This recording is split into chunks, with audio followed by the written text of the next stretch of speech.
ఇంత బాగా assembly organise చేసినందుకు అందరికీ ధన్యవాదాలు, కంగ్రాచ్యులేషన్స్. సో ఇవాళ మనం చాలామంది పిల్లలు వేదిక మీదకి వచ్చి ప్రైజెస్ తీసుకోవటం చూడడం జరిగింది కదా. దాదాపు ఇందులో సగం మంది వచ్చి ఉంటారు ఎక్కడికి. సో సెప్ ప్రోగ్రాము మన దగ్గర చాలా డిఫరెంట్గా రన్ అవుతుంది. ఇన్ జనరల్ సెప్ అని ఎందుకు పేరు పెట్టాం మీకు తెలుసా? Scholastic excellence program. సో అందరూ ఐఐటి ఫౌండేషన్ కోర్సెస్ నడుపుతున్నారు. ఇంకా మీరు ఐఐటి ఫౌండేషన్ స్టార్ట్ చేయాలి అని ఎప్పుడైతే పేరెంట్స్ ఒత్తిడి చేయడం జరిగిందో అప్పుడు మేము బయటంతా రీసెర్చ్ చేసినప్పుడు మేము తెలుసుకుంది ఏంటంటే maths, physics, chemistry intermediate syllabus అంతా పిల్లల మీద డంప్ చేయటం జరుగుతుంది. Not more than 5 to 10% are getting benefit out of 100 students, every 100 students. మిగతా 90% వాళ్ళకి మేలు జరగకపోగా అన్యాయం జరుగుతుంది. ఎందుకంటే వాళ్ళ స్టాండర్డ్స్ మీట్ అవ్వలేకపోవడం, వాళ్ళకంటే ఒక 2-3 సంవత్సరాల ఎక్కువ వయసు వాళ్ళు చదువుకోవాల్సిన సిలబస్ వీళ్ళు చదువుకోవాల్సి రావడంతో చాలా ఇబ్బంది పడటం జరుగుతుంది. అదే కాకుండా English, Telugu, Hindi, social studies లాంటి సబ్జెక్ట్స్ పూర్తిగా మరుగున పడిపోతున్నాయి. Minimum general knowledge, language skills, communication skills లేకుండా ఆ పిల్లలు బయటకు వస్తున్నారు.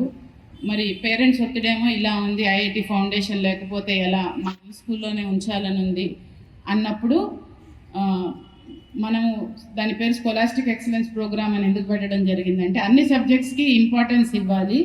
మ్యాథ్స్, ఫిజిక్స్, కెమిస్ట్రీ మరి ఈ పిల్లలు వేరే వాళ్ళకంటే చదువుకోగలిగిన నైపుణ్యం ఉండి కూడా కొంత ఇంకా ఎక్కువ సిలబస్ చదువుకుంటే బాగుంటుంది అనే ఉద్దేశంతో వారికి ఒక స్క్రీనింగ్ టెస్ట్ పెట్టి అది అందుకోగలరు, ఆ సిలబస్ ఒత్తిడి అధిగమించగలరు అనుకున్న పిల్లల్ని మాత్రమే సెప్లోకి తీసుకోవటం జరిగింది. ఎందుకంటే నార్మల్ సిలబస్ చదువుకున్నా వచ్చే ర్యాంకులు వస్తాయి, సెప్ సిలబస్ చదువుకుంటే డెఫినెట్ అడ్వాంటేజ్ ఉంటుంది. కానీ అది చదువుకోలేకపోయి ఆ కోర్సులో ఉండటం వల్ల జరిగే నష్టం కంటే జనరల్ సిలబస్లో చదువుకొని ప్రశాంతంగా వాళ్ళు కాంపిటేటివ్ ఎగ్జామ్స్ రాసుకోవచ్చు ఇంటర్మీడియట్లో, అప్పుడు మెచ్యూరిటీ వస్తుంది వాళ్ళకి అనే ఉద్దేశంతో మిమ్మల్ని తీసుకోవటం ఎందుకు జరిగిందంటే మీకు మెచ్యూరిటీ లెవెల్స్ ఎక్కువ ఉన్నాయి, అది మీరు స్ట్రెస్ తీసుకోగలరనే ఉద్దేశంతో, రైట్. అలాగే ఉలిప్స్ అనే ఒక స్కిల్ బేస్డ్ ప్రోగ్రామ్ కూడా మీకు first priority was given to SEP students. Because SEP స్టూడెంట్స్కి స్కిల్స్ లేకుండా సబ్జెక్ట్ నైపుణ్యంతో మార్కెట్లోకి వెళ్తే రేపు మీరు 10 years తర్వాత యూనిక్గా కనబడాలి అంటే you should be something different అనే ఉద్దేశంతో ఉలిప్స్ అనే ప్రోగ్రామ్ మీకు ఇంట్రడ్యూస్ చేయడం జరిగింది.